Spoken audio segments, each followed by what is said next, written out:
रसूल अकरम सल्लल्लाहु अलैहि वसल्लम का इरशाद गिरामी कि मोमिन अपने गुनाहों को ऐसे देखता है जैसे पहाड़ के नीचे है और इसे डर है कि कहीं वो इस पर गिर पड़ेगा। कपड़े पे दाग लगा हो ना तो कोई उसको पहनता नहीं है, नहीं, बुरा लगता है। किसी के चेहरे पर जरा सा कोई दाग हो, निशान हो, यानी धोने से वो धुल जाए और निशान बना हो, जैसे बंदा सुबह सो के उठता है तो उसका चेहरा जो है धोने वाला होता है, तो कोई बंदा उस हालत में किसी के घर में मेहमान नहीं जाएगा, चेहरा बड़ा गंदा है।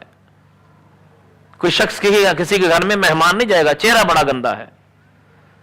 क्या वो उसी हालत में दूसरे के घर में जाएगा? उसको बहुत बुरा लगेगा। उसने अगर ब्रश नहीं किया, मतलब मिसवाक नहीं की, तो सोचे जरा, क्या वो लोगों में बैठने के काबिल होगा? एक दिन के लिए अगर वो मुंह ना धोए और अपना ब्रश ना करे, मिसवाक ना करे, वो किसी के अंदर बैठने के काबिल होगा? उसे खुद एहसास होगा, यार मैंने बहुत बड़ी गलती की है। तो मेरे भाई सोच तो सही, ये दाग जो धोने से धुल जाएगा, मिसवाक करने से तेरे दांत साफ हो जाएंगे, इसी तरह जिंदगी के अंदर अगर तौबा करेगा तेरे नामा अमाल से गुनाह धुल जाएंगे।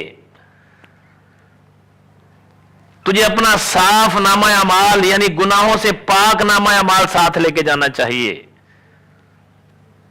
अगर तौबा करेगा, दुनिया में रह के अल्लाह से माफी मांगेगा, तो परवरदिगार तेरे गुनाहों की माफी, तुझे तेरी तौबा अल्लाह कबूल कर लेगा, तेरे गुनाहों की माफी हो जाएगी,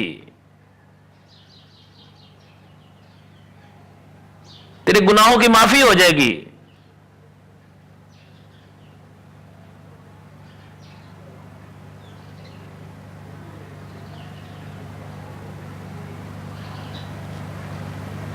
हमें अपने गुनाहों से तौबा करनी चाहिए, बुरे अमाल से माफ़ी मांगनी चाहिए। हमें कोशिश ये करनी चाहिए कि नबी पाक अलैहिस्सलाम की सुन्नत पर अमल करते हुए कोशिश करनी चाहिए, दिन भर में भी तौबा करनी चाहिए। रसूलुल्लाह सल्लल्लाहु अलैहि वसल्लम एक दिन में 70 मरतबा इस्तग़फ़ार अल्लाह की बारगाह में तौबा करते थे, जबकि मासूम और गुनाहों से भी पाक थे।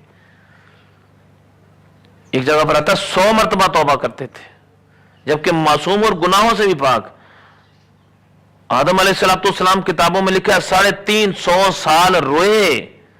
गलती क्या की कि बस शजर का जो वो दाना खाना नहीं था तो खा लिया, बस ये गलती हुई। 350 साल रोए। अब मुसलमान सोचता रहा, तो अपने नामा अमाल की तरफ ध्यान कर रहा, तो अपने गुनाहों की तरफ जरा देख, तो क्या हमने तो सारी जिंदगी गुनाह किए, फिर रोने की तौफीक ही नहीं हो रही। एक अजीब बात यह है जो परेशानी का बायस है बात, कि गुनाहों के बाद तौबा करने को जी नहीं चाहता। अस्तगफिरुल्लाह अस्तगफिरुल्लाह अस्तगफिरुल्लाह। अल्लाह ताला से माफी मांगने को जी नहीं चाहता, नमाज पढ़ने को जी नहीं चाहता, कुरान पढ़ने को जी नहीं चाहता, इस्तगफार करने को जी नहीं चाहता। बहुत बड़ा लम्हा फिक्रिया देख मुसलमान। मोमिन की शान तो यह है कि गुनाह सरजद हो जाए तो ऐसे होता है जैसे पहाड़ के नीचे अभी उसके ऊपर पहाड़ गिर जाएगा। यहां सूरत हाल गुनाह करने के बाद तौबा करने को जी नहीं चाहता। अस्तगफिरुल्लाह। और बदकार की सूरत हाल यह है कि गुनाहों के बाद फिक्र ही कोई नहीं है उसको। अब सोचो जरा, कहीं ऐसा तो नहीं है कि हमारा भी नमाज पढ़ने को जीना चाहता हो, कुरान पढ़ने को जीना चाहता हो, तौबा करने को जीना चाहता हो, अल्लाह के जिक्र की महफिल में बैठने को जीना चाहता हो? कहीं ऐसा तो नहीं है? इनमें से कोई अलामत हमारे अंदर तो नहीं पाई जाती कहीं?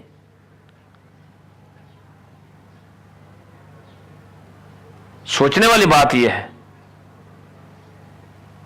कि आज आकर हमारा अल्लाह ताला की बारगाह में रोने को जी नहीं चाहता।